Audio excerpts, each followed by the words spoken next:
And I think Mr. Hickory? I was just going to say, we know from doing this, there are critical factors that research shows that are important to drive student achievement. Obviously, those are some of the factors that will be part of our syllabus as we move forward. Yeah, and let me add something to that. It's important for the whole process to be open and transparent. And one of the things that the facilitating team does that is so important is before somebody makes an informational presentation in front of the entire community group, it gets rehearsed a couple of times. And again, the reason why is a lot of what we're telling you tonight we've learned because we've messed up somewhere along the line. And we had a presentation a number of years ago where we didn't rehearse it, and somebody came in and didn't give information. They came in and preached and tried to make a point and tried to drive the audience to a certain conclusion. And people got angry. They got upset. They didn't want to be manipulated. They wanted information and they wanted data, but they didn't want somebody sermonizing to them. So one of the things that we do on the facilitating team, all the people that are there, is they review that presentation and make sure that it's information only and it's clear and easily understandable, but it's not a sermon.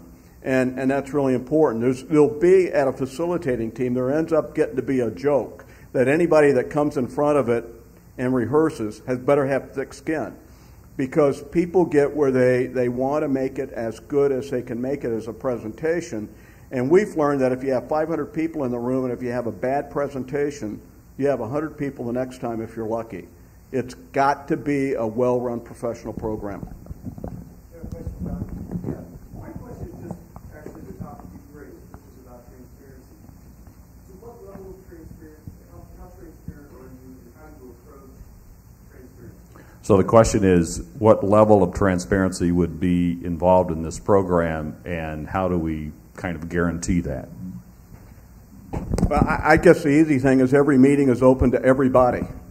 And I'll use Melville as an example of that. When we started working in Melville on what was the Compass program, that was one of the logos up there, the district had been literally at war with the local newspaper, the Oakville Call, for a number of years, including having, I can't believe they did this, it was obviously a bad idea.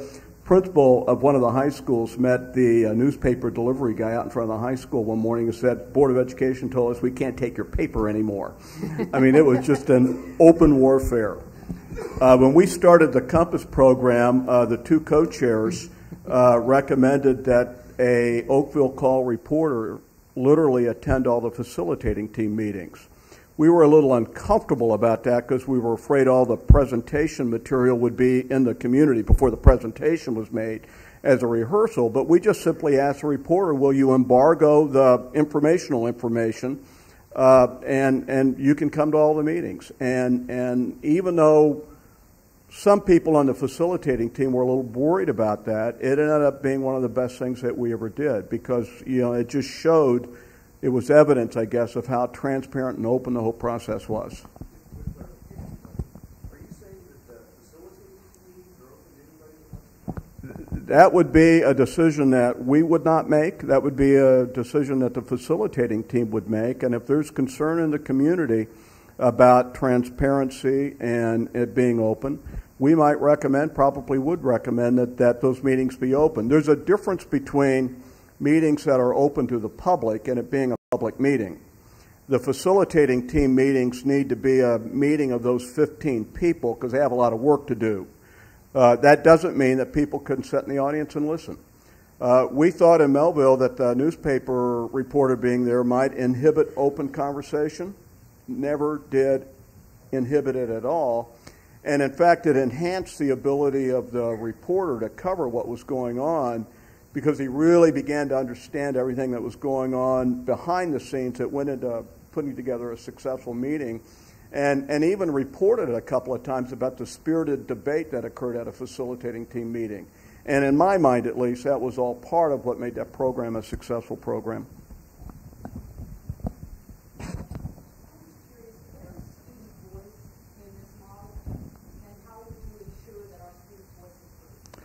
Question is, where would student voice be represented in this model? In Melville, there were two students, high school students, that were part of the facilitating team.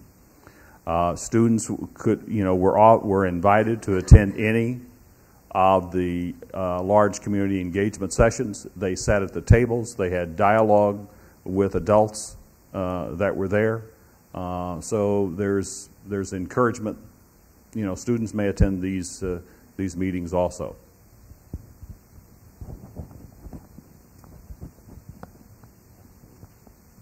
Maybe our last one.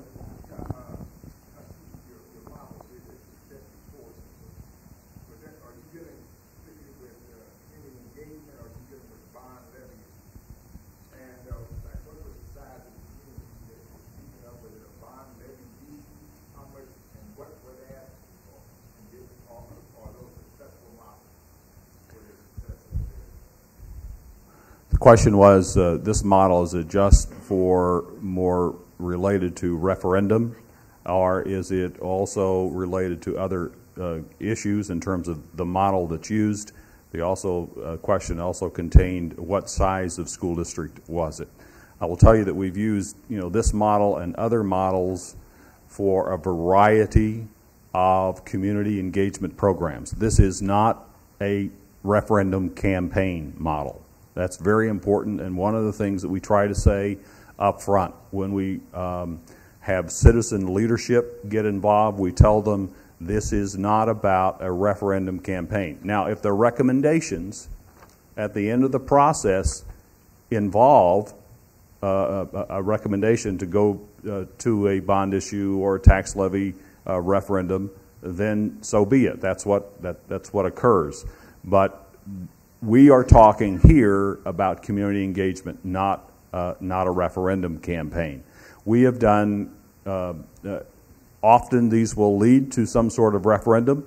In Rockwood School District, it was purely to give the board a set of recommended goal setting for the next 5 years. The whole program was just involved in that.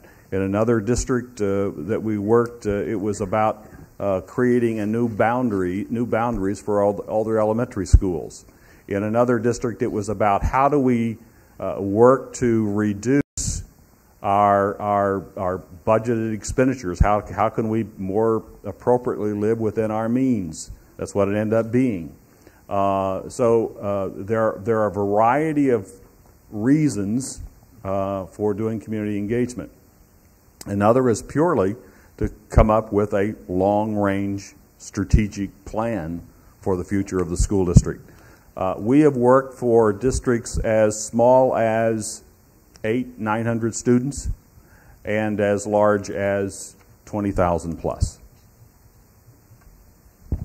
Yeah, the issue, of course, in Missouri is, given the way the state funds education, almost every school district in the state at one point in time has to think about asking the community for support, because we rank in the bottom 5 in terms of the amount of educational funding that comes from the state. It's just a reality for how we fund education in Missouri, and I'm not criticizing that. The way the law is set up, school districts periodically have to go to the community and ask for support, because the vast majority of the support comes from local taxpayers. We've talked about the Hazelwood program. For example, in Hazelwood, when they ran Hazelwood First, the first phase, that group not only recommended one referendum, they recommended 4 scattered out over a 10-year period. So they were looking at how do we fund our school district, not in the short run, but we're looking way down the road. And what that school district has done is, after they did the first 2 elections, they waited a number of years, brought the Hazelwood First group back together and said, this is what we decided we were going to do as a community. This is what we've done. These are changing circumstances. Do we need to rethink of this before we go back on the ballot again? And they spent about 5 months kind of truing up things. And